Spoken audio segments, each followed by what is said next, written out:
Hey everyone. So I just wrapped up a 5-day challenge last week. And whenever I do a challenge, I know the question that's going to follow is Krista, when should I host a summit and when should I run a challenge?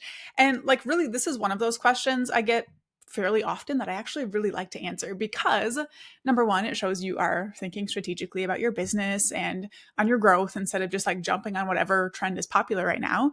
But number two, I'm a big fan of both summits and challenges. So it's one of those non summit topics that I am just more than happy to talk your ear off about.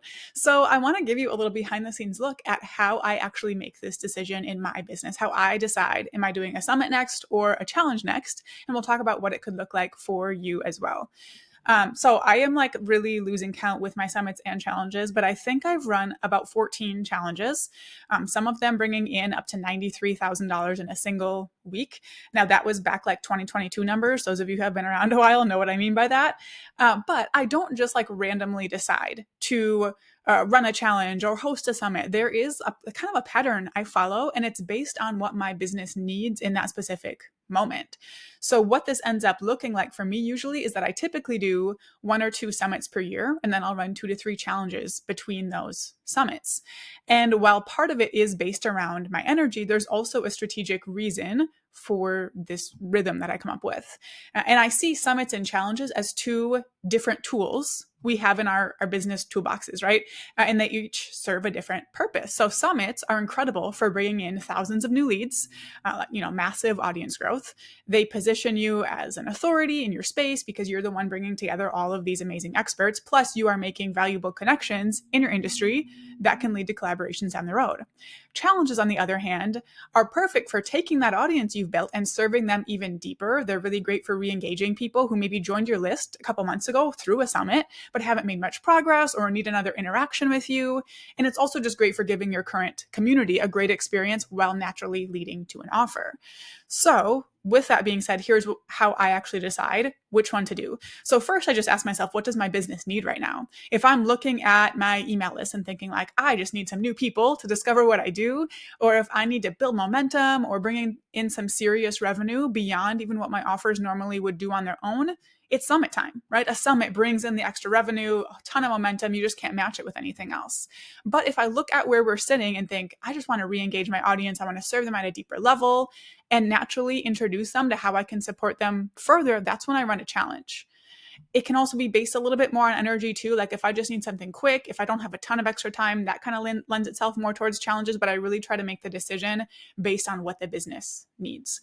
So I can give you an example of this. Last year when we hosted Membership Momentum for the first time, the next round is coming up in August, but we brought in about 2,200 email subscribers and just had a great experience, right? We had a wonderful launch off the back end of that, but most of those people needed some more time to get to know me. They've had this first introduction through my summit, and now they need to understand how I work, what my teaching style is, how it can specifically help them kind of sit with the idea of hosting a summit a little bit longer.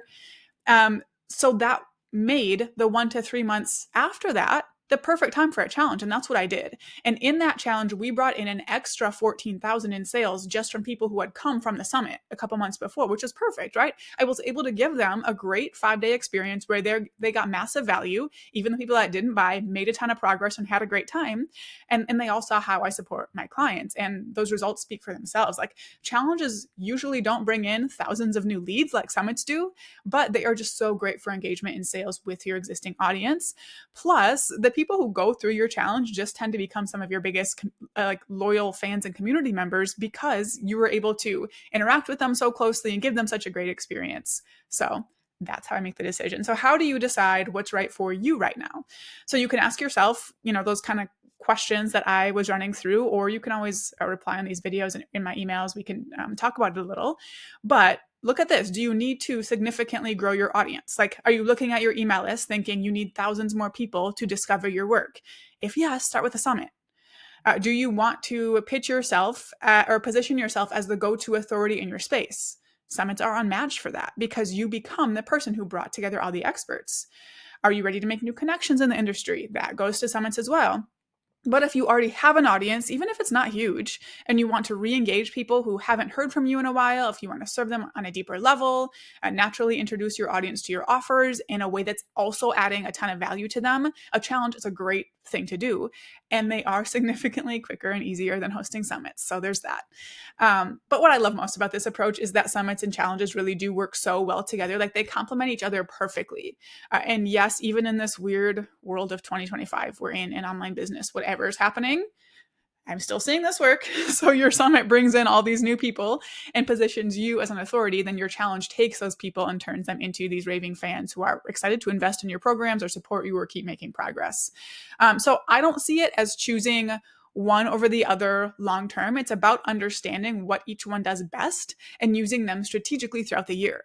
So what I want you to do is just take an honest look at where your business is at today and which of those strategies are going to be best for you right now. And I would love to hear from you and whether you are leaning more toward a summit or a challenge. So put it in the comments or respond to my email or whatever and let me know. And if you are thinking challenge or want to explore that idea more, I'm actually hosting a live workshop coming up for those of you interested in making sales between summits using challenges. It's called Sales Between Summits. And the goal is to help you keep the cash flowing, your list warm, and the momentum growing without having to launch summit after summit. So if you're watching this on Loom, you can check my email for the link to check out the workshop. If you're listening in the podcast or watching on YouTube, check out like the episode or video description. I'll have the link for you there. But thank you so much for hanging out with me today. I'm excited to hear if a summit or challenge is next for you, and I'll see you in our next Summit Conversations video.